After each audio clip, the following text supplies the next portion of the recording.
अब आपने सीएससी के लिए सक्सेसफुली रजिस्ट्रेशन कर दिया है। नमस्कार, स्वागत है आपका एक और नई वीडियो में। दोस्तों, अगर आप सीएससी आईडी लेना चाहते हो तो ये वीडियो आपके लिए है। इस वीडियो के अंदर मैं आपको सीएससी आईडी लेने का सही तरीका बताने वाला हूँ। अगर आपने ये वीडियो पूरा देखा तो मैं आपको भरोसा देता हूँ, जिस तरह से मैं आपको बता रहा हूँ अगर आप उस तरह से करते हो, कोई भी मिस्टेक नहीं करते हो, तो केवल 2 दिन के अंदर अंदर आपको सीएससी का आईडी और पासवर्ड मिल जाएगा। आपको बता दें कि सीएससी आईडी लेने का जो तरीका है वो बदल गया है और पहले से काफी ज्यादा आसान हो गया है। इस वीडियो के अंदर मैं आपको नया तरीका बताने वाला हूं और नया रजिस्ट्रेशन आप कैसे करोगे उसकी कंप्लीट जानकारी सिखाने वाला हूं। अगर आपको ये वीडियो पसंद आएगा तो वीडियो को लाइक, शेयर, सब्सक्राइब जरूर करिएगा। अगर आप सीएससी आईडी लेना चाहते हैं तो आपको सबसे पहले सीएससी के लिए रजिस्ट्रेशन करना होता है। रजिस्ट्रेशन करने के लिए आपको इस वाले पेज पर आकर के रजिस्ट्रेशन करना होता है। इस पेज पर आने के लिए आप अपने मोबाइल फोन, कंप्यूटर, लैपटॉप किसी भी डिवाइस में कोई भी ब्राउजर ओपन कर लेना है। सीएससी रजिस्ट्रेशन लिख करके सर्च करोगे। इसके बाद आपको यहाँ पर register.csc.gov.in की वेबसाइट मिलेगी, आप इस पर क्लिक करोगे। आपके सामने सीएससी की पुरानी वाली वेबसाइट ओपन हो जाएगी। नई वाली वेबसाइट पर जाने के लिए आपको यहाँ पर लिंक प्रोवाइड किया गया है cscregister.csccloud.in करके। आप इस पर क्लिक करेंगे तो नई वाली वेबसाइट पर आ जाओगे। नई वाली वेबसाइट पर आप इस तरह से भी आ सकते हो। जब आप सीएससी रजिस्ट्रेशन लिख करके सर्च करोगे तो थोड़ा सा नीचे की साइड में आपको जो है cscregister.csccloud.in करके वेबसाइट मिल जाएगी। ये नई वाली सीएससी की वेबसाइट है। इस पर क्लिक करके सीधा आप इस पेज पर आ जाओगे। इस पेज पर आने के बाद सीएससी के लिए नया रजिस्ट्रेशन करने से पहले कुछ इंपॉर्टेंट बातें हैं, उनको समझ लेते हैं। पहली बात का आपको ध्यान देना है कि इस वीडियो के नीचे कोई अननोन पर्सन, कोई भी व्यक्ति अगर ये कमेंट करता है कि वो आपको सीएससी आईडी दिला देगा तो ऐसे व्यक्ति के चक्कर में बिल्कुल भी ना पड़े। वो सीधा सीधा आपके साथ स्कैम कर सकता है और आपके पैसे लूट लेगा और आपको सीएससी आईडी भी नहीं मिलेगी और पैसा भी नहीं मिलेगा। सीएससी आईडी आपको कोई दूसरा नहीं दिला सकता है, आपको खुद लेना पड़ता है और लेने का जो तरीका है वो बहुत आसान है, काफी ज्यादा आसान है। बस आपको चीजों को ध्यान से समझ लेना है। आप खुद जो है सीएससी आईडी के लिए रजिस्ट्रेशन कर सकते हो और आईडी ले सकते हो। और सीएससी आईडी के लिए आपको किसी को भी पैसा नहीं देना है। सीएससी आईडी के नाम पे लोग बहुत सारे पैसे की डिमांड करते हैं और स्कैम कर जाते हैं। दूसरी बात की अगर आप सीएससी आईडी ले रहे हो तो बड़े सोच समझ के लीजिएगा, क्योंकि सीएससी आईडी लेने से नुकसान भी होता है, लेकिन सबको नुकसान नहीं होता है। इस बात का ध्यान देना है। किन लोगों को नुकसान होता है, क्या नुकसान होता है, इसकी जानकारी हम इसी वीडियो में आगे समझने वाले हैं। तीसरी बात की अगर आप सीएससी आईडी ले रहे हो तो इसका मतलब ये है कि आप जनसेवा केंद्र खोलोगे। और अगर आप जनसेवा केंद्र खोलना चाहते हो, जनसेवा केंद्र पर जो भी काम होता है ना, अगर वो करना चाहते हो तो मैं आपको बता दूं कि बिना सीएससी आईडी के भी आप जनसेवा केंद्र खोल सकते हो और उस पर जो भी काम होता है वो सारे काम कर सकते हो। इसके लिए गुलाब एकेडमी पर आपको एक कोर्स मिल जाएगा, जनसेवा केंद्र फुल कोर्स नाम से। इस कोर्स को ज्वाइन करने के बाद जनसेवा केंद्र पर जितना काम होता है सारे काम आप सीख जाओगे। सीएससी से कैसे काम करना है, बिना सीएससी आईडी के कैसे काम करना है, सब कुछ सिखाया गया है। अभी इस कोर्स का जो प्राइस है वो है 490 रुपए। 490 रुपए में आपको 2 साल की वैलिडिटी मिलती है। इस कोर्स में जो आपको वीडियो मिलेगा वो रिकॉर्डेड वीडियो रहेगा। जब आपके पास टाइम रहेगा, सुबह, शाम, दोपहर, रात, तब आप इन वीडियो को देख सकते हो। अगर आप ये वीडियो बाद में देख रहे हो और कोर्स का जो प्राइस है वो ज्यादा दिखाई दे रहा है, 490 रुपए से ज्यादा दिख रहा है, तो कोई दिक्कत नहीं है। बस आपको नीचे की साइड में इसी वेबसाइट पर एक नंबर दिया गया है, इस नंबर पे आपको मैसेज करना है। व्हाट्सएप मैसेज करिएगा, कॉल नहीं लगेगा। ज्वाइन कोर्स 490 लिख करके व्हाट्सएप पर भेज देना है, जो नंबर आपको इसी वेबसाइट पर मिलेगा। उसके बाद ये कोर्स आपको केवल 490 रुपए में मिल जाएगा। फिलहाल टॉपिक पर वापस आते हैं। अगर आप सीएससी आईडी लेना चाहते हो तो आपको सीएससी के लिए सबसे पहले रजिस्ट्रेशन करना होता है। रजिस्ट्रेशन करने के लिए आप इस वाले पेज पर आ जाओगे। ऊपर आपको अप्लाई का बटन मिलेगा, यहाँ पर आपको न्यू रजिस्ट्रेशन का बटन मिलेगा, आप इस पर क्लिक करके रजिस्ट्रेशन करोगे। या फिर आपको नीचे की साइड में गेट स्टार्टेड का बटन मिलेगा, इस पर क्लिक करोगे तो सेम आपके सामने रजिस्ट्रेशन वाला जो पेज है वो आ जाएगा। अब यहाँ पर जो जरूरी डॉक्यूमेंट है सीएससी रजिस्ट्रेशन करने के लिए उसकी जानकारी बताई गई है, जिसमें सबसे पहले बताया गया है कि आपके पास वैलिड आधार और पैन कार्ड होना चाहिए। फर्जी अगर आप लगाओगे तो आपकी एप्लीकेशन जो है रद्द हो जाएगी। इसके बाद कुछ और जरूरी डॉक्यूमेंट बताए गए हैं जिनकी कॉपी आपको यहाँ पर अपलोड करनी पड़ेगी, स्कैन करके पीडीएफ बना करके। जिसमें सबसे पहला डॉक्यूमेंट है वोटर कार्ड। अगर आपके पास वोटर कार्ड नहीं है तो वोटर कार्ड की लिस्ट भी चल जाएगी, कोई दिक्कत नहीं है, लेकिन वोटर कार्ड बना होना जरूरी है, जिसमें आपको वोटर कार्ड का फ्रंट और बैक साइड दोनों जो है स्कैन करके अपलोड करना पड़ता है। अगर आपका वोटर वोटर कार्ड नहीं बना है तो आप CSC के लिए अप्लाई नहीं कर सकते हो। सबसे पहले आप वोटर कार्ड बनवा लीजिएगा। अगर आपका वोटर कार्ड बना है तो अगर आपके पास वोटर कार्ड है तो उसे अपलोड कर दीजिएगा, वरना आप डाउनलोड करके भी वोटर कार्ड अपलोड कर सकते हो। दूसरा डॉक्यूमेंट है पैन कार्ड। आपका पैन कार्ड भी बना होना चाहिए और इसे भी अपलोड करना है। तीसरा है आधार कार्ड। आधार कार्ड का फ्रंट और बैक साइड दोनों जो है स्कैन करके अपलोड करना है। चौथा है एप्लीकेंट की फोटो, यानी कि आपकी फोटो आपको जो है फोटो पासपोर्ट साइज में बना करके अपलोड करनी है। इसके बाद अगला डॉक्यूमेंट है इंडियन पासपोर्ट या पुलिस वेरिफिकेशन। तो ये मैंडेटरी नहीं है, मतलब कि जरूरी नहीं है। अगर आपके पास पासपोर्ट नहीं है, पुलिस वेरिफिकेशन नहीं है, फिर भी कोई दिक्कत नहीं है। अगर है तो अपलोड कर सकते हो, नहीं है तो कोई दिक्कत नहीं है। नीचे आपसे हाईएस्ट क्वालिफिकेशन डॉक्यूमेंट पूछा गया है। आपने जितनी पढ़ाई की है, जितनी हाईएस्ट की है, उसकी जानकारी आपको बतानी है और सर्टिफिकेट अपलोड करना है। कम से कम 10 पास होना जरूरी है, इस बात का ध्यान देना है। अगर आप 10वीं पास नहीं है तो आप CSC के लिए अप्लाई नहीं कर सकते हैं। इसके बाद जो अगला डॉक्यूमेंट है वो है TEC सर्टिफिकेट, और ये भी जरूरी है। आप में से काफी सारे लोग TEC सर्टिफिकेट के बारे में जानते होंगे। नहीं जानते हैं तो आपको TEC सर्टिफिकेट कैसे मिलेगा, कैसे रजिस्ट्रेशन करना है, वो सब कुछ इसी वीडियो में हम आपको आगे बताने वाले हैं। इसके बाद बैंक BC सर्टिफिकेट मांगा गया है, तो ये मैंडेटरी नहीं है, मतलब कि जरूरी नहीं है। अगर आपके पास बैंक BC सर्टिफिकेट नहीं है तो भी आप CSC के लिए अप्लाई कर सकते हो। तो जितने भी डॉक्यूमेंट आपको बताए गए हैं, इसमें से पासपोर्ट और पुलिस वेरिफिकेशन और बैंक BC सर्टिफिकेट ये मैंडेटरी नहीं है, मतलब कि जरूरी नहीं है। बाकी सारे डॉक्यूमेंट जरूरी हैं। इस वाले पेज पर आने के बाद अब आपको नीचे की साइड में आना है, इस पर टिक लगाना है और गेट स्टार्टेड पर क्लिक करना है। आपके सामने CSC रजिस्ट्रेशन का जो पेज है वो खुल जाएगा, जिसमें सबसे पहले आपसे TEC सर्टिफिकेट नंबर मांगा गया है। अगर आपके पास ये नंबर नहीं है तो आप अप्लाई नहीं कर सकते हो। अब आप में से काफी सारे लोग जानते होंगे TEC सर्टिफिकेट के बारे में। अगर आप नहीं जानते हैं कि TEC सर्टिफिकेट नंबर क्या होता है और TEC सर्टिफिकेट आपको कैसे मिलेगा, तो चलिए थोड़ा सा इस पर भी बात करते हैं। TEC सर्टिफिकेट अप्लाई करने के लिए आपको कोई भी एक ब्राउजर ओपन कर लेना है, उसके अंदर लिखना है TEC रजिस्ट्रेशन। पहली वेबसाइट मिल जाएगी CSCentrepreneur.in करके है, आप इस पर क्लिक करके TEC की वेबसाइट पर आ जाओगे। इसके बाद आपके सामने TEC की जो वेबसाइट है वो ओपन हो जाती है। TEC का फुल फॉर्म होता है टैली सेंटर एंटरप्रेन्योर कोर्स, जो कि CSC के द्वारा कराया जाता है। इसमें जो है एक छोटा सा एग्जाम होता है जिसे पास करना बहुत आसान है। काफी सारे लोग एग्जाम को लेकर के परेशान रहते हैं कि एग्जाम कैसे पास होगा, तो एग्जाम को पास करना बहुत आसान है। आपको क्या काम करना होता है, आपके सामने ये जो रजिस्ट्रेशन पेज खुला हुआ ना, आपके आधार कार्ड के अनुसार इसमें जानकारी भर के इसको सबमिट करना होता है, जिसकी जानकारी हमने ऑलरेडी बताई हुई है। अगर आप वो वीडियो देखना चाहते हो तो गुलाब गुरु चैनल पर आने के बाद यहाँ पर आपको प्लेलिस्ट पर क्लिक करना है। इसके बाद आपको यहाँ पर देख सकते हो CSC ID कैसे मिलेगी, इस नाम से एक प्लेलिस्ट है। इस प्लेलिस्ट को देखने के बाद TEC का रजिस्ट्रेशन कैसे करते हैं, एग्जाम कैसे देते हैं, सर्टिफिकेट आपको कैसे मिलेगा, सारी जानकारी हो जाएगी। और अगर आप गुलाब एकेडमी से जनसेवा केंद्र का फुल कोर्स ज्वाइन कर लेते हो ना, तो इसके अंदर भी हमने CSC ID कैसे मिलेगी, कैसे एग्जाम को पास करना है, कौन से क्वेश्चन पूछे जाएंगे, वो सारी जानकारी बता रखी है। जब आप TEC के एग्जाम को पास कर जाते हो तो आपको इस तरह से TEC का CSC की तरफ से एक सर्टिफिकेट मिलता है, जिसमें आपकी फोटो और जानकारी रहती है। इसी सर्टिफिकेट पर ऊपर की साइड में आपको रेफरेंस नंबर मिलता है और यही आपका TEC नंबर है। आपको इसी नंबर को कॉपी कर लेना है। इसके बाद आप CSC रजिस्ट्रेशन कर सकते हो। अब आपको TEC सर्टिफिकेट नंबर मिल गया है, वो नंबर आप यहाँ पर डालोगे। इसके बाद वैलिडेट पर क्लिक करोगे। BC और BF सर्टिफिकेट नंबर की जरूरत नहीं है, ये मैंडेटरी नहीं है। जहाँ पर स्टार बना होगा वो चीजें मैंडेटरी होगी, मतलब कि जरूरी होगी। जहाँ पर स्टार नहीं बना है वो चीजें जरूरी नहीं है। अगर आपके पास BC या फिर BF सर्टिफिकेट नंबर है तो आप डाल सकते हो, नहीं है तो इसे खाली छोड़ना है। TEC सर्टिफिकेट नंबर डालने के बाद आपको वैलिडेट पर क्लिक करना है।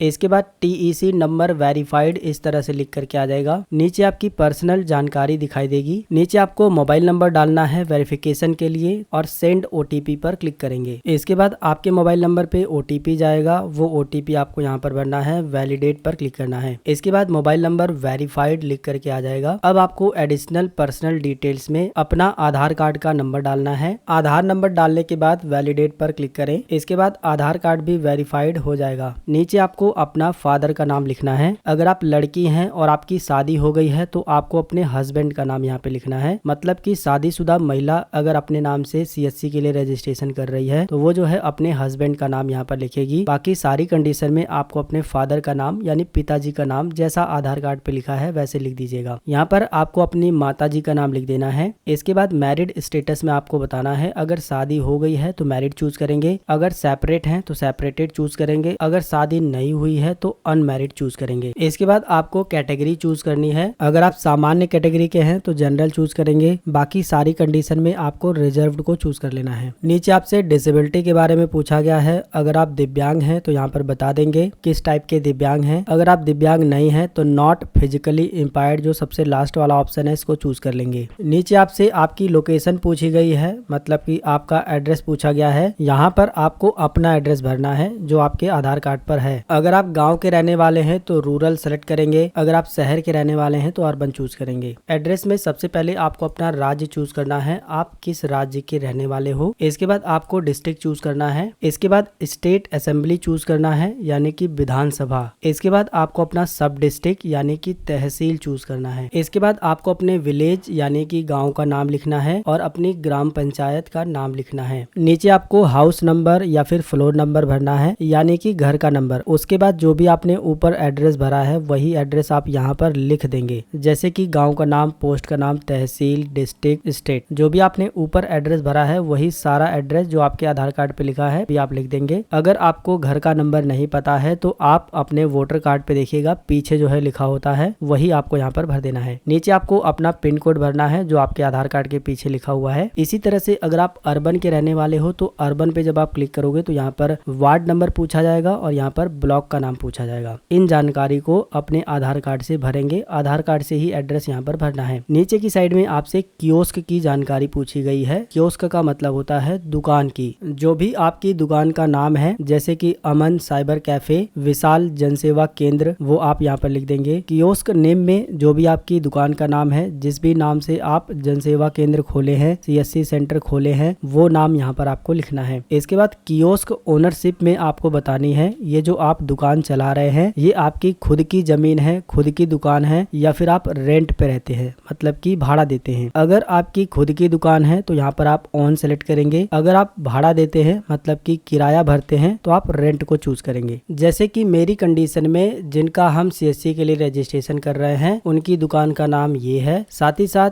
वो घर पर ही दुकान चलाते हैं तो उस कंडीशन में हमने कियोस्क ओनरशिप में ओन को सिलेक्ट कर दिया है, मतलब वो खुद मालिक हैं दुकान के। नीचे आपसे दुकान की लोकेशन पूछी गई है, मतलब कि दुकान का एड्रेस पूछा गया है। ये जो आप दुकान खोले हैं वो शहरी क्षेत्र में है तो अर्बन चूज करेंगे, अगर ग्रामीण क्षेत्र में है तो रूरल सेलेक्ट करेंगे। जैसे कि मेरी कंडीशन में अभी मैंने आपको बताया कि ये जो है गाँव में चलाते हैं तो उस कंडीशन में हमने रूरल सेलेक्ट किया और इनके घर का ही एड्रेस हम इसके अंदर भर देंगे। इसके बाद आपको स्टेट चूज करना है, जहाँ पर भी आपकी दुकान है वो राज्य आप चूज करेंगे। इसके बाद जिला चूज करेंगे। इसके बाद असेंबली चूज करेंगे, मतलब कि विधानसभा। इसके बाद सब डिस्ट्रिक्ट यानी कि तहसील चूज करेंगे। इसके बाद विलेज यानी गांव का नाम यहाँ पर लिखेंगे जहाँ पर भी आपकी दुकान है और ग्राम पंचायत का नाम यहाँ पर लिखेंगे। नीचे आपसे शॉप का नंबर पूछा गया है तो इसमें आपको अपनी दुकान का नंबर लिखना है, साथ ही साथ आपकी दुकान कहाँ पर है, जो आप यहाँ पर दुकान का एड्रेस भरे हो वही एड्रेस यहाँ पर भी आपको लिख देना है। अगर आपकी दुकान आपके घर पर ही है तो शॉप नंबर में आप अपने घर का नंबर डाल सकते हो, आपके वोटर कार्ड के पीछे जो है जो घर का नंबर लिखा है वही डाल सकते हो। अगर आपकी दुकान मार्केट में है तो हर एक शॉप का नंबर होता है, आप वो नंबर यहाँ पे डालेंगे। अगर आपको नंबर नहीं पता है तो कोई भी रैंडम नंबर आप डाल सकते हो, साथ ही साथ जहाँ पर आपकी दुकान है वो एड्रेस आपको लिख देना है। नीचे आपसे पिन कोड पूछा गया है तो जहाँ पर आपकी दुकान है उसका पिन कोड नीचे लिखना है। अगर आपको एड्रेस भरने में कंफ्यूजन है तो फिर से थोड़ा सा समझ लीजिए। सबसे पहले आपसे जो एड्रेस पूछा गया है वो आपको अपना खुद का एड्रेस भरना है जहाँ पर आप रहते हो, जिसमें आपको सबसे पहले बताना है कि आप ग्रामीण यानी गांव से हो तो रूरल सेलेक्ट करोगे, अगर आप शहर से हो तो अर्बन चूज करोगे। स्टेट चूज करना है, डिस्ट्रिक्ट चूज करना है, असेंबली चूज करनी है मतलब विधानसभा, सब डिस्ट्रिक्ट मतलब कि तहसील चूज करना है, विलेज का नाम लिखना है और ग्राम पंचायत का नाम लिख देना है। इसके बाद नीचे जो है रेसिडेंटल एड्रेस, जो भी आपने ऊपर एड्रेस भरा है वो पूरा एड्रेस आप यहाँ पर लिख दोगे, जिसमें सबसे पहले आपको अपने घर का नंबर डालना है यानी हाउस नंबर डालना है। हाउस नंबर आपके वोटर कार्ड पे रहेगा। इसके बाद ग्राम लिखना है, फिर पोस्ट लिखना है, फिर जिले का नाम और स्टेट का नाम। इस तरह से एड्रेस कंप्लीट आपको इसके अंदर भर देना है, ठीक है। नीचे आपको पिन कोड भर देना है। इसी तरह से कियोस्क डिटेल में जो भी आपकी दुकान का नाम है आप यहाँ लिख दोगे। ओनरशिप बतानी है, आप खुद मालिक हो या फिर रेंट पे दुकान है। लोकेशन बतानी है, गांव में है या फिर शहर में है। स्टेट चूज करना है, डिस्ट्रिक्ट चूज करना है। असेंबली यानी कि विधानसभा चूज करनी है। सब डिस्ट्रिक्ट यानी कि तहसील चूज करनी है। गांव का नाम लिखना है, पंचायत का नाम लिखना है। इसके बाद शॉप का नंबर लिखना है और कंप्लीट एड्रेस जो आपने यहाँ पर भरा है वो आप यहाँ पर भी डाल दोगे। नीचे आपको पिन कोड लिख देना है। अगर आपकी दुकान घर पर ही है तो आप घर वाला एड्रेस ही यहाँ पर भी भर देंगे जो आपके आधार कार्ड पर है। ऊपर जो भी जानकारी बताई गई है उन सबको अच्छे से भर देना है जिस तरह से हमने आपको बताया है। इसके बाद ये जो कैप्चा दिखाई दे रहा है इसमें भरना है, इस पर टिक लगाना है, नीचे आना है, नेक्स्ट पर क्लिक करना है। हमने जैसे ही नेक्स्ट पर क्लिक किया तो देखिए इस तरह से एरर आ गया है। ये बता रहा है कि जो आप एड्रेस भरे हो उसमें जो है कॉमा नहीं रहना चाहिए, कोई भी सिंबल नहीं यूज करना है। ठीक है, जैसे कि हमने कॉमा लगा दिया था, फॉरवर्ड स्लैश लगा दिया था, तो वो चीजें आपको नहीं भरनी है। मतलब कि कॉमा वगैरह नहीं लगाना है, सिर्फ एड्रेस जैसा लिखा है वैसा भर देना है। सारी जानकारी को भरने के बाद आपको नेक्स्ट बटन पर क्लिक करना है। इसके बाद आपके सामने ये वाला पेज आ जाएगा ईमेल और पैन डिटेल्स का। अब आपको अपना ईमेल आईडी और पैन नंबर को वेरीफाई करना होगा, जिसके लिए सबसे पहले आपको अपना ईमेल आईडी यहाँ पर डालना है। ईमेल आईडी बिल्कुल सही सही डालिएगा क्योंकि इस पर ओटीपी जाएगा। ईमेल आईडी डालने के बाद आपको सेंड ओटीपी पर क्लिक करना है। इसके बाद जो भी आपने ईमेल आईडी डाला है उस पर ओटीपी जाएगा, उसको यहाँ पर भरना है और वैलिडेट पर क्लिक करना है। ईमेल आईडी वेरीफाइड हो जाएगा। इसके बाद नीचे आपको अपना पैन कार्ड का नंबर डालना है। पैन नंबर डालने के बाद आपको वैलिडेट पर क्लिक करना है, बस थोड़ा सा प्रोसेस चलेगा। इसके बाद आपके पैन कार्ड की जानकारी आ जाएगी।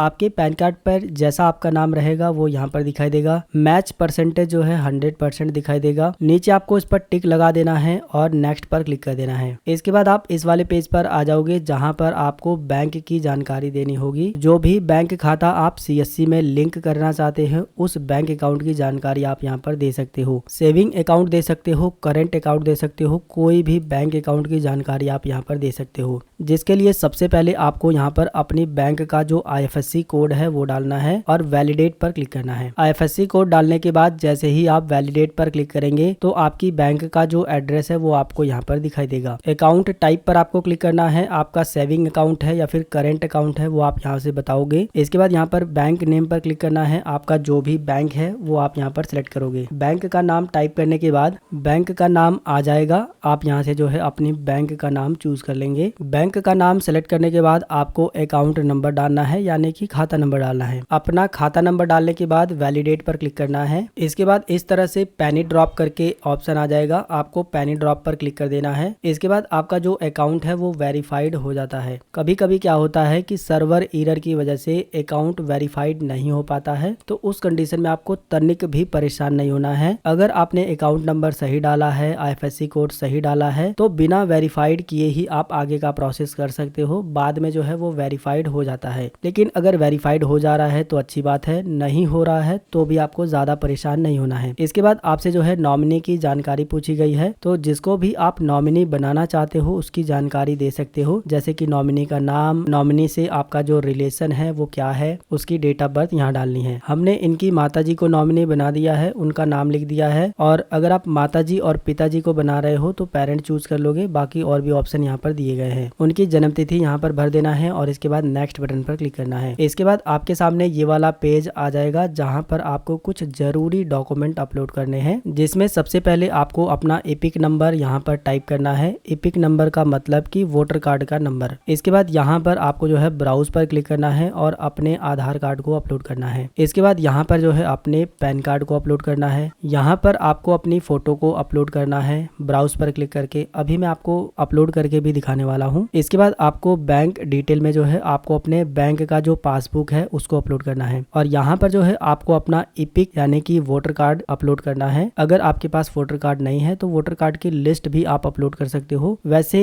ऑनलाइन जो है काफी आसानी से आप अपना वोटर कार्ड डाउनलोड कर सकते हो। डाउनलोड करने के बाद जो आपने डाउनलोड किया है उसी को यहाँ पर अपलोड कर देना है। नीचे आपसे हाईएस्ट एजुकेशन क्वालिफिकेशन पूछी गई है, आपने जितनी पढ़ाई की है वो आप यहाँ पर अपलोड करोगे। उसका सर्टिफिकेट कम से कम 10 पास होना जरूरी है, इस बात का ध्यान देना है। बाकी अगर आप 12वीं पास है, ग्रेजुएशन पास है, पोस्ट ग्रेजुएशन है, तो उसकी आप मार्कशीट यहाँ पर अपलोड करेंगे। मेरी कंडीशन में जिसका हम अप्लाई कर रहे हैं वो ग्रेजुएट है, यानी कि ग्रेजुएशन पास है, तो हम ग्रेजुएट को चूज करेंगे और यहाँ पर जो है उनकी ग्रेजुएशन की जो मार्कशीट है, जो सर्टिफिकेट है, ब्राउज पर क्लिक करके अपलोड करेंगे। इसके बाद आपको टीईसी सर्टिफिकेट यहाँ पर ब्राउज पर क्लिक करके अपलोड करना है और ये ऊपर के जो डॉक्यूमेंट है वो मैंडेटरी डॉक्यूमेंट है, जरूरी है। नीचे आपसे जो है बीसी या फिर बीएफ कोर्स सर्टिफिकेट मांगा गया है और ये ऑप्शनल है, यहाँ पर देखोगे आप ऑप्शनल लिखा हुआ है, इसे अपलोड करने की जरूरत नहीं है। इसी तरह से इंडियन जो पासपोर्ट है ये भी ऑप्शनल है, इसे भी अपलोड करने की जरूरत नहीं है। पुलिस वेरिफिकेशन भी ये भी ऑप्शनल है, इसे भी भरने की जरूरत नहीं है। और अगर आप पासपोर्ट अपलोड कर रहे हैं तो उसकी एक्सपायरी डेट आपको यहाँ पर भरनी होती है। तो ये जो 4 आपको चीजें हैं ये आपको भरना नहीं है और ना ही अपलोड करना है, ये मैंडेटरी नहीं है, ये ऑप्शनल है। बाकी ऊपर की चीजें आपको भरने भी है, अपलोड भी करनी है। यहाँ पर आपको ध्यान देना है कि जो भी आप डॉक्यूमेंट अपलोड कर रहे हैं वो तो जेपीजी में होना चाहिए या फिर पीएनजी में होना चाहिए या फिर आपको पीडीएफ फाइल बना करके अपलोड करना है। और ज्यादा से ज्यादा जो साइज रहेगा वो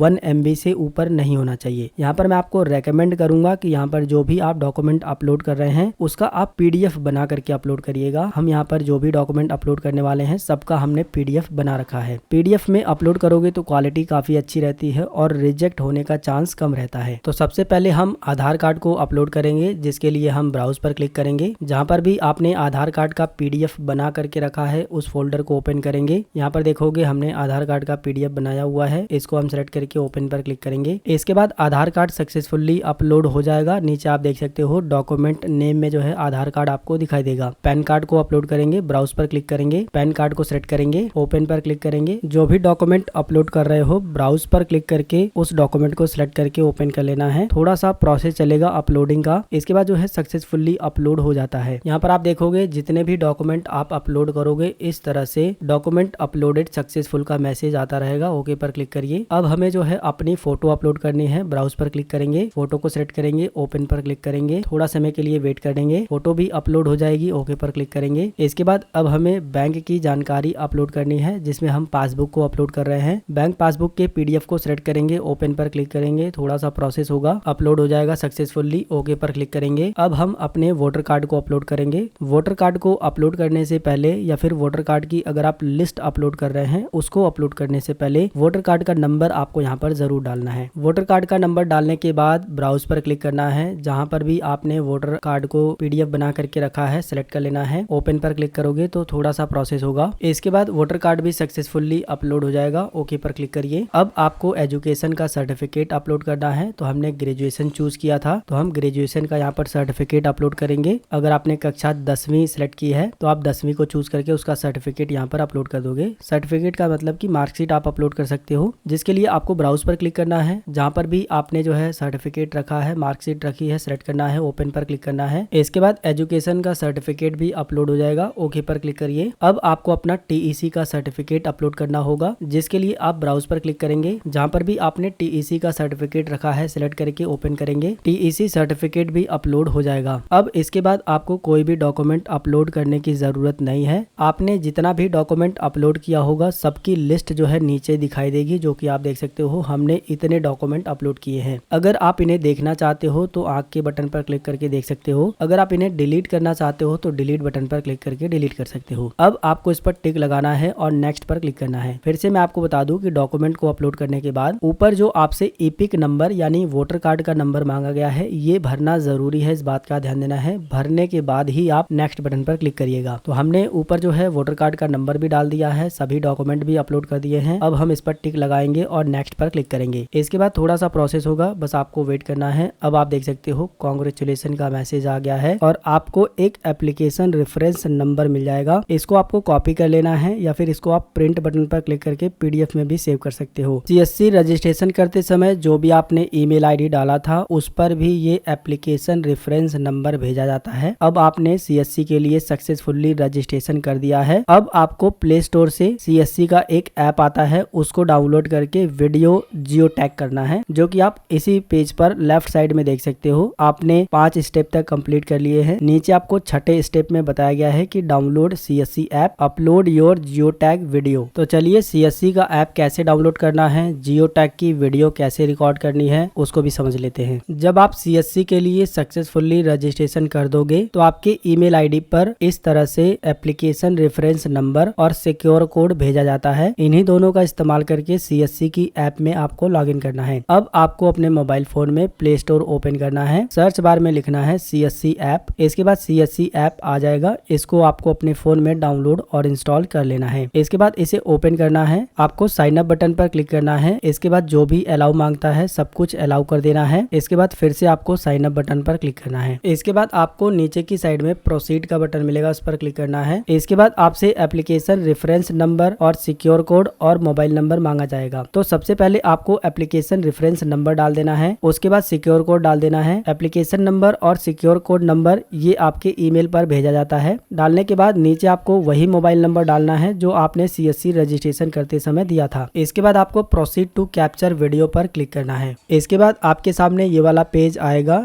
जिसमें आपको वीडियो को रिकॉर्ड करने की कुछ गाइडलाइन बताई गई है। आपको वीडियो को वहीं से रिकॉर्ड करना है जहां पर आपकी दुकान है, क्योंकि ये जियो टैग होगा। दूसरी बात की आपको टोटल 10 सेकंड की ही वीडियो रिकॉर्ड करनी है। वीडियो रिकॉर्ड करते समय आपको A4 साइज के पेपर पर अपना पैन कार्ड का नंबर और जो एप्लीकेशन रेफरेंस नंबर आपको मिला है वो लिख लेना है, कुछ इस तरह से जो कि आपको स्क्रीन पर दिखाई दे रहा है। आपको सबसे पहले लिखना है PAN पैन। इसके बाद पैन कार्ड का नंबर बड़े बड़े अक्षरों में लिख लेना है। इसके बाद लिखना है एप्लीकेशन रेफरेंस नंबर और जो भी आपका एप्लीकेशन रेफरेंस नंबर है उसको उसके नीचे लिख देना है। इसके बाद आपको बताया गया है कि जो आपकी दुकान है वो आपके बैकग्राउंड में आनी चाहिए और आप जो है दुकान के फ्रंट में खड़े होकर के वीडियो रिकॉर्ड करेंगे, या फिर आपने अपनी दुकान में CSC का बैनर लगाया है, दुकान का पोस्टर लगाया है, तो उसको जो है बैकग्राउंड में रख करके आप रिकॉर्ड कर सकते हो। अगर आपके पास बैनर पोस्टर नहीं है तो आपके पास कंप्यूटर, लैपटॉप, प्रिंटर वगैरह जरूर होगा, उसको जो है बैकग्राउंड में जरूर आपको दिखाना है। इसके बाद वीडियो रिकॉर्ड करते समय आपको बताया गया है कि आपको अपना नाम बोलना है और अपनी डेट ऑफ बर्थ बोलनी है। जैसे कि अगर आपका नाम मनोज कुमार है, आपकी डेट ऑफ बर्थ 01/01/2004 है, तो आपको 10 सेकंड का जब वीडियो रिकॉर्ड करना है तो उसमें बोलना है मेरा नाम मनोज कुमार है, मेरी जन्म तिथि 01/01/2004 है। बस इतना ही बोलना है, 10 सेकंड का वीडियो रिकॉर्ड हो जाएगा। तो चलिए फटाफट से वीडियो रिकॉर्ड करना भी सीख लेते हैं। इस वाले पेज पर आपको नीचे की साइड में क्लिक हेयर का जो बटन है इस पर क्लिक करना है। इसके बाद आपके मोबाइल फोन का जो फ्रंट कैमरा है वो चालू हो जाएगा। वीडियो को जब आप रिकॉर्ड कर रहे हैं तो जो आपने A4 साइज पेपर पर पैन कार्ड नंबर और एप्लीकेशन रेफरेंस नंबर लिखा है ना, उसको आपको सामने जो है चेस्ट के सामने रखना है और अपना नाम और डेट ऑफ बर्थ बोलना है। तो चलिए हम स्टार्ट रिकॉर्डिंग पर क्लिक करते हैं। इसके बाद इस तरह से टाइमर चलेगा। आपको जो है A4 साइज का पेपर सामने रखना है और अपना नाम और डेट ऑफ बर्थ बोलना है। इसके बाद वीडियो रिकॉर्ड हो जाएगा। अगर आपका वीडियो सही तरह से रिकॉर्ड नहीं हुआ है तो आप रीटेक पर क्लिक करके दोबारा से रिकॉर्ड कर सकते हो, और अगर सही से रिकॉर्ड हो गया है तो आपको प्रोसीड टू रिव्यू पर क्लिक करना है। इसके बाद आप इस वाले पेज पर आ जाओगे जहां पर आपका एप्लीकेशन रेफरेंस नंबर और सिक्योर कोड और मोबाइल नंबर सब कुछ दिखाई देगा। आपको इस वाले बॉक्स पर बस टिक लगाना है। जो नीचे की साइड में सबमिट बटन दिख रहा है इस पर क्लिक करना है। इसके बाद आपको मैसेज मिल जाएगा CSC ID will generated after QC पास। अब आपका जो जियो टैग का वीडियो KYC है वो भी कंप्लीट हो गया है। अब आपको ओके पर क्लिक कर देना है। इतना काम करने के बाद अब आपने सक्सेसफुली CSC के लिए रजिस्ट्रेशन कर दिया है। अब आपको कम से कम 2 दिन का वेट करना है और ज्यादा से ज्यादा 15 दिन का समय लग सकता है CSC ID पासवर्ड मिलने में। ज्यादातर कंडीशन में 2 दिन के अंदर अंदर आपके रजिस्टर्ड ईमेल ID पर CSC का ID और पासवर्ड भेज दिया जाता है। अगर आप फ्यूचर में स्टेटस चेक करना चाहते हो तो इस वाले पेज पर आने के बाद अप्लाई पर क्लिक करने के बाद चेक स्टेटस पर क्लिक करोगे और जो आपका एप्लीकेशन रेफरेंस नंबर है यहाँ डालोगे, ईमेल ID यहाँ पर डाल करके कैप्चा भर के इस पर टिक लगा करके सबमिट करोगे तो आपका जो स्टेटस है वो दिखाई देगा। अब मैं आपको दूसरे सवाल का जवाब देता हूँ कि CSC ID लेने से क्या नुकसान होता है। वैसे मैं आपको बता दूं सबको नुकसान नहीं होता है, नुकसान केवल उन्हीं को होता है जो जल्दीबाजी में बिना सोचे समझे CSC ID ले लेते हैं। अगर आप एक बार CSC ID ले लेते हो और CSC ID से काम नहीं करते हो तो आपकी CSC ID बंद हो जाती है, और अगर एक बार बंद हो जाती है तो फिर आपको खुलवाने के लिए CSC का पेनाल्टी देना पड़ता है, मतलब कि और पैसे देने पड़ते हैं। दूसरी बात कि CSC से सारे काम नहीं होते हैं। अगर आप ये सोच रहे हो कि अगर आप CSC ID ले लोगे और जन सेवा केंद्र के सारे काम CSC ID से करने लगोगे तो आपकी ये गलत फहमी है। CSC ID से सारे काम नहीं होते हैं। CSC ID लेने से नुकसान तो होता ही है, लेकिन एक बड़ा फायदा ये होता है कि जो भी सरकार की नई योजना आती है वो सबसे पहले आपको CSC में ही मिलती है।